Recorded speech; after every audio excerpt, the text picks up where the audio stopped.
Alright guys, just thought I'd post up another quick video onto the channel chatting about some ACNE Studio jeans.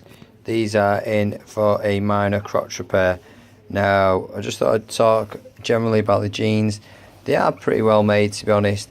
The pocketing's maybe slightly thinner than some of the brands that I've seen, but that seems to be holding up well at the moment. There's no usual holes in the pocket corner edges.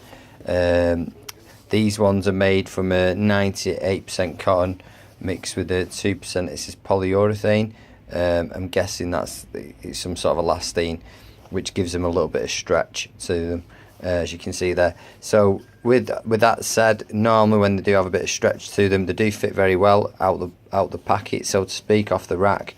They do fit very well. They don't really need much time to break in with, because they have got that little bit of 2% stretch mixed in there. But obviously one of the things, the con, shall we say, to that is that obviously they can wear out in the crotch areas. As you can see there, around there, it's gone into the it's gone faded at the back, which obviously means it's wearing. It's started to break away just there at the on the points of the seams, and obviously on the front there it's stressing as well. Now these are of a slim fit, so I'm guessing the gentlemen that they are on the slimmer side, so obviously that could be attributing to the fact that they're wearing out a bit quicker than you would like.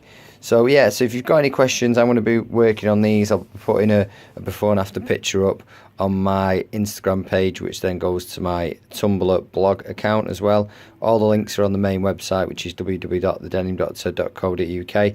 So if you've got any questions, drop me an email. It's michael@thedenimdoctor.co.uk, or drop me a DM on social media links. Yeah, thanks for watching guys, take care. I'm now going to be working on these, and I'll be posting them back to the gen later on today. Yeah, thanks for watching guys, thank you, bye bye.